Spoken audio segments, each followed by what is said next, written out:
Colombia y Venezuela se acercan nuevamente después de casi 4 años sin relaciones diplomáticas.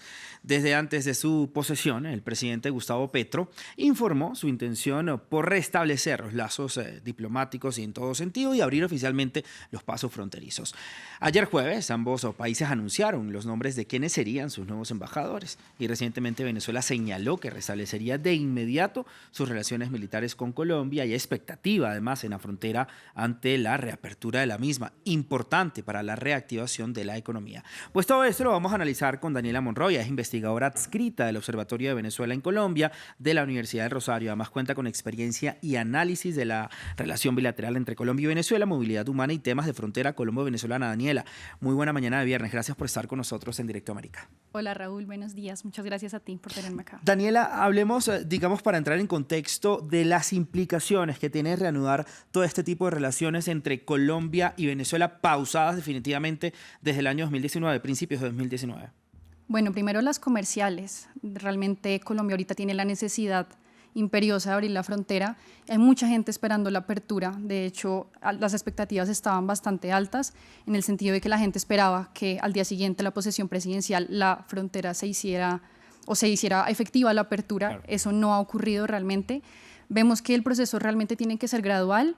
Tiene que haber primero una activación real de las embajadas, como bien lo decías ahorita, apenas han designado los dos embajadores, tanto en Colombia como en Venezuela. Habrá que esperar que ese proceso realmente avance y que los diálogos sean impulsados hacia una verdadera apertura comercial. Ahorita hay paso peatonal, el paso peatonal pues está un poco restringido, pero está activo. Lo que falta es un paso vehicular y un paso realmente comercial que lleve a activar toda la zona fronteriza. En este momento, pues, Cúcuta tiene un desempleo bastante alto. Ese desempleo y esa reactivación económica que todavía no ha ocurrido en Cúcuta es necesaria y tiene que pasar por la reapertura fronteriza e igualmente en Venezuela o una pequeña oportunidad económica con la leve recuperación económica de Venezuela, pues eso también es una oportunidad para la apertura fronteriza. Daniela, eso en materias de comercio, pero políticamente hablando, ¿a qué nos enfrentamos? A muchas cosas, hay muchas dificultades. Creo que el nombramiento de los embajadores fue necesario y se hace efectivo ahorita porque el diálogo es inminente y tiene que haber una actitud bastante hábil de parte del embajador Benedetti, de parte también del canciller Álvaro Leiva aquí en Colombia, a pesar de que el cambio de gobierno de Duque hacia Petro es positivo en cierto sentido en restablecer la relación bilateral, todavía quedan muchas cosas pendientes, creo que quedan tensiones todavía están, digamos, los bloqueos simbólicos de la frontera, todo lo que ocurrió con los contenedores, todavía hay muchos rezagos de eso. Y a pesar de que Petro pues, se ha mostrado abierto, también él tiene que ser bastante hábil porque en este tema con Venezuela se juega su favorabilidad, por supuesto. Tiene que ser bastante hábil en ese sentido porque la gente aquí en Colombia todavía está muy reticente a todo lo que tiene que ver con Maduro.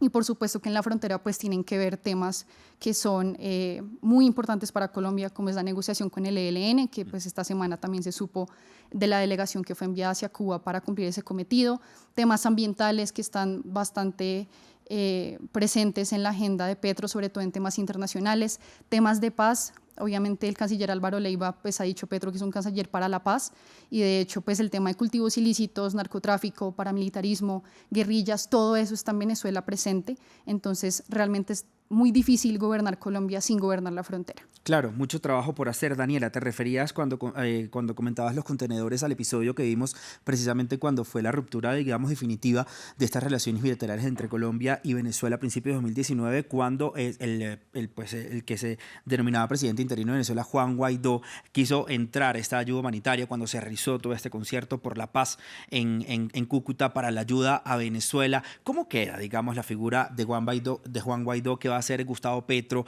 en relación a este líder opositor? Imagino que pues no sé si nada porque pues ya está, digamos, reconociendo al gobierno de Nicolás Maduro con esta reapertura de la frontera, con esta relación que van a tener estos dos países como antes, digamos, de 2019 y también, digamos, la posición de Estados Unidos, un gran aliado de Colombia. ¿Cómo ve este acercamiento de Colombia y Venezuela? Aunque recordemos también que pues Estados Unidos se está volcando también, digamos, a Venezuela por el tema del petróleo, ¿no? Sí, yo creo que tanto de parte de Colombia como de parte de Estados Unidos se evidencia como una actitud más pragmática hacia Venezuela. A Estados Unidos, por supuesto, le preocupa el tema del petróleo, el tema más económico que cualquier cosa, revisar las sanciones, todo lo que está pasando en ese sentido.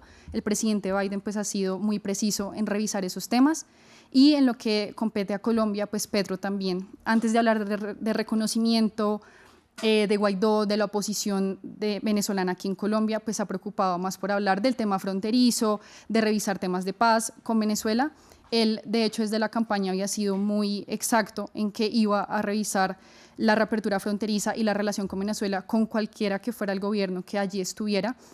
Pero por supuesto que los migrantes aquí en Colombia, muchos de ellos pues están en contra de Maduro y por supuesto que les daría un parte de tranquilidad saber qué es lo que va a pasar con respecto a la oposición, ¿no? Porque hay temas también importantes con respecto a Guaidó y es que también la embajada de Guaidó pues había adelantado algunas acciones aquí en Colombia para favorecer a los migrantes y otros temas como por ejemplo el tema monómeros que tampoco es fácil y también está atravesado por la oposición.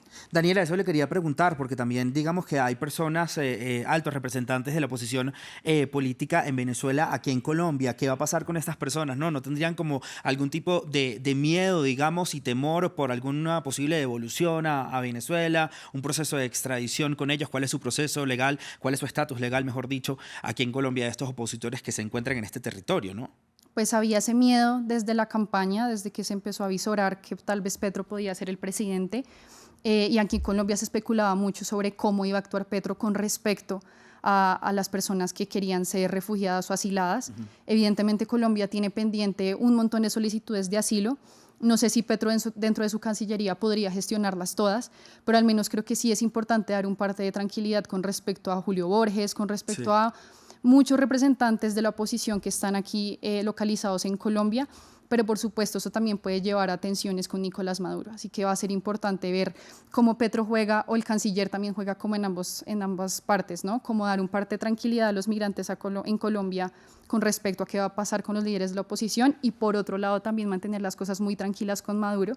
Creo que por eso que el papel del canciller Álvaro Leiva como negociador pues también va a ser fundamental ahí, como jugar a ambas partes pero con mucha tranquilidad. Y lo ha hecho, Daniela. Digamos que hasta ahora el gobierno y también el presidente Gustavo Petro se ha visto como muy cauteloso, ¿no? A la hora de hablar de Venezuela. No lo nombró en su discurso de toma de posesión el pasado 7 de agosto ningún tipo de relación con Venezuela, ni la apertura del paso fronterizo, ni absolutamente nada. También ha sido muy cauto, digamos, en la relación, una posible llamada o amistad, entre comillas, que pueda tener con Nicolás Maduro.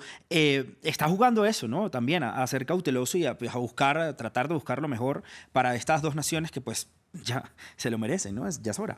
Sí, por supuesto. De hecho, en la campaña él no había dicho mucho sobre Venezuela hasta que estuvo en Cúcuta, donde prometió la reapertura fronteriza.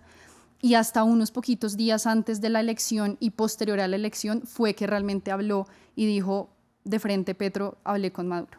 Esa fue como la declaración más importante con relación al tema, pero igualmente no se puede dejar de lado que el tema migratorio, el tema monómeros, el tema oposición, el tema Venezuela en general estuvo presente en las negociaciones del empalme presidencial. Entonces, aunque Petro de pronto sea muy cauto y muy precavido a la hora de hablar de Venezuela en público, no hay que dejar de lado que es un tema que el gobierno tiene presente, que pues, por supuesto que una frontera de 2.219 kilómetros y un vecino como Venezuela, pues es una relación que no se puede dejar de lado. Entonces creo que es importante tener en cuenta que ese tema ha estado presente ahí y que igualmente va a ser un tema fundamental para el canciller. Y vuelvo al tema al que mencionaba anteriormente, el tema de la negociación con el ELN tampoco se puede dejar de lado en la negociación con Venezuela.